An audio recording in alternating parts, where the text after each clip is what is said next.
गांव धवलपुर अपने शांत माहौल और हरियाली के लिए जाना जाता था। गांव में दशकों बाद कोई बड़ी शादी हो रही थी। सुरेश काफी समय बाद अपने गांव लौटा था। वो किसान था, लेकिन अपने गांव से दूर किसी जमींदार के घर में ही रहता था। वो अपने घर जा रहा था, तभी उसको उसके दोस्त भीमा ने देख लिया। अरे सुरेश, तू यहाँ इतने दिनों बाद कैसे दिखाई देने लगा? हाँ, बहुत दिन बाद आज घर आना हुआ है। अच्छा, तुम भी बड़ी शादी देखने आए हो क्या? तुम्हारे यहाँ कार्ड आया क्या? किसका कार्ड? अरे कौन सी शादी? अरे सुना नहीं तुमने? ठाकुर महेश सिंह के इकलौते बेटे आदित्य की शादी हो रही है। अरे बहुत दिनों से घर नहीं गया हूँ ना, तो कोई खोज खबर नहीं है गाँव की। पूरा गाँव आने वाला है, सबको कार्ड मिला है। जाओ, तुम्हारे घर भी आया ही होगा। अब शादी में मिलते हैं। आदित्य की शादी नासिक की एक सुंदर लड़की रश्मि से तय हुई थी। शादी की तैयारियां पूरे जोरों पर थीं।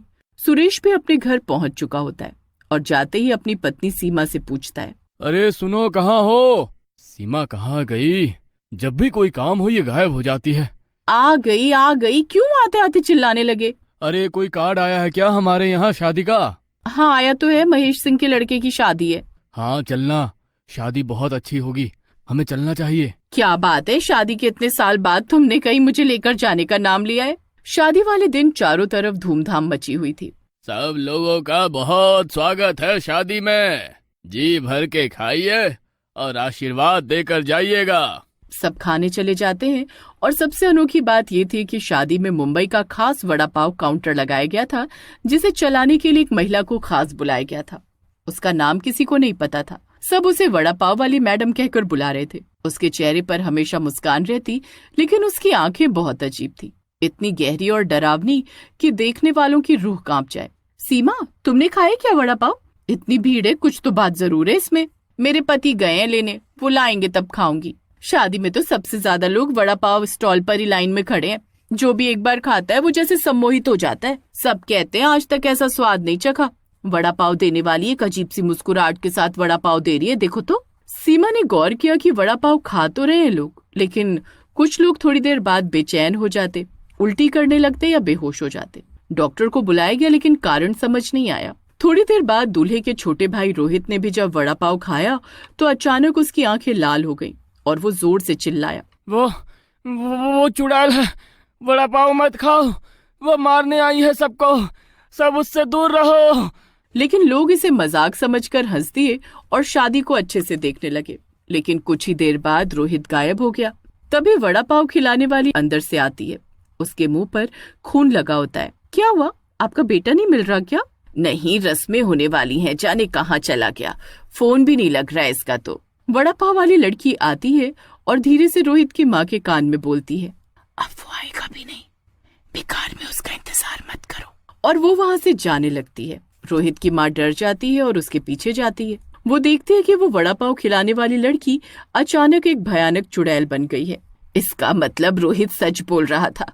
कहीं इसी ने कुछ कर तो नहीं दिया मेरे रोहित को। रोहित की माँ शादी होने का इंतजार करती है। अब भी वड़ा पाव वाली लड़की शादी में सबको वड़ा पाव खिला रही होती है, जैसे वो एक साधारण लड़की हो। लेकिन ये सब देख रोहित की माँ को रोना आ रहा होता है। तभी एक दादी उनके पास आती है। क्या हुआ बेटा, तेरे बेटे की शादी है तो तू क्यों भला रो रही है? बहू अच्छी नहीं है क्या? मेरा बेटा माँ जी, ये वड़ा पाव वाली मेरे बेटे को खा गई, लेकिन अगर मैंने सबको बताया तो इसे सबको मार देगी और मैं अपना दूसरा बेटा भी खो दूंगी। जिसका दुख था वही हुआ। क्या माँ, किस बारे में बात कर रही हैं आप? दादी माँ ने उस रात सबको बुलाकर एक पुरानी कथा सुनाई। 60 साल पहले धवलपुर में एक लड़की रहती थी, सुरभि। वो बहुत सुंदर थी और वड़ा पाव बनाने में माहिर थी। उसकी शादी तय हुई थी, लेकिन बारात के दिन लड़के वालों ने दहेज की मांग रख दी। ये तो बहुत आम बात है अम्मा, इससे इसका क्या लेना देना? आगे तो सुनो मेरी बात। रोहित की माँ बिना बोले उसकी बात। लेकिन सुरभि के पिता ने जब मना किया तो सबने मिलकर सुरभि को अपमानित किया और शादी रद्द कर दी। सुरभि ज्यादा किसी से बात भी नहीं करती थी। उसको ये बात दिल पर लग गई। उसी रात सुरभि ने गांव के कुएं में कूदकर जान दे दी। उसके बाद गांव में हर साल कोई न कोई शादी में वड़ा पाव खिलाने वाली एक औरत दिखाई देती थी और फिर कोई न कोई मरता था। लेकिन धीरे धीरे लोग ये भूलने लगे जब से शादी में वड़ा पाव बंद कर दिया गया। हमने वड़ा पाव लगाया, उसकी इतनी बड़ी सजा। रोहित की माँ और रोने लग जाती है। रात के 2 बजे जब बारात शादी के पंडाल से लौट रही थी, तब दूल्हा आदित्य भी गायब हो गया। चारों ओर हाहाकार मच गया। सब जगह ढूंढा गया, लेकिन आदित्य का कोई सुराग नहीं मिला। जिस बात का डर था वही हो गया, मेरा ये बेटा भी चला गया। ये भी मतलब? अरे रोहित कहाँ गया? वो चुड़ैल उसको ले गई।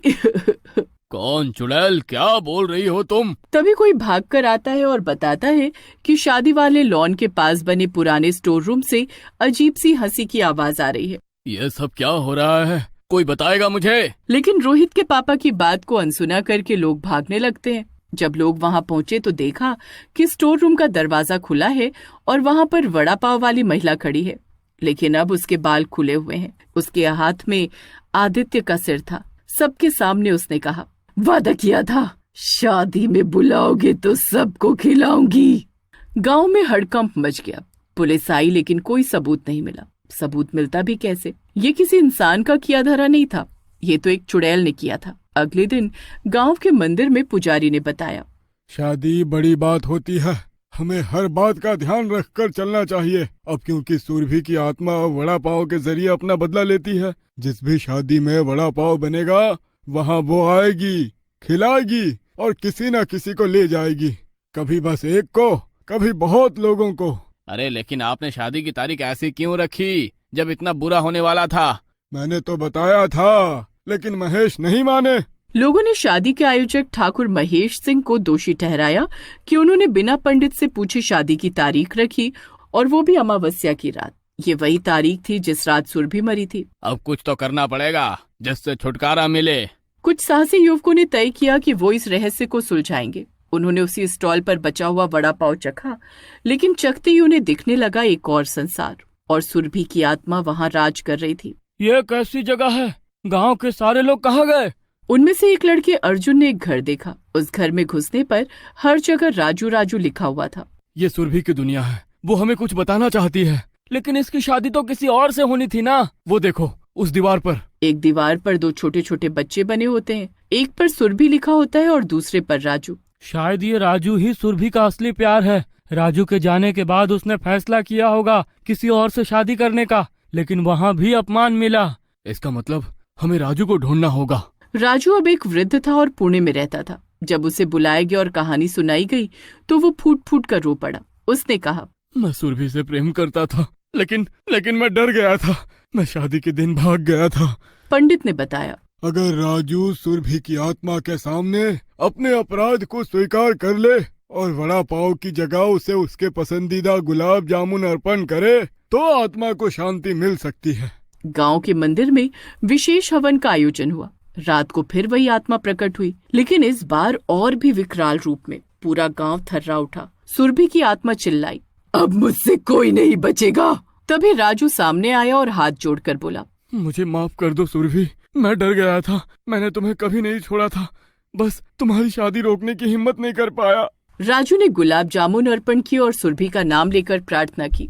चुड़ैल की आंखों से आंसू निकलने लगे। उसका विकराल रूप धीरे धीरे शांत हुआ और वो एक सामान्य युवती में बदल गई। अब मैं जा रही हूँ, लेकिन याद रखना, अगर फिर किसी ने शादी के लालच में वड़ा पाव रखा तो मैं लौट आऊंगी। उसके बाद धवलपुर में एक नई परंपरा शुरू हुई। किसी भी शादी में वड़ा पाव नहीं परोसा जाता और शादी से पहले गुलाब जामुन की पूजा की जाती है। गांव वाले अब कहते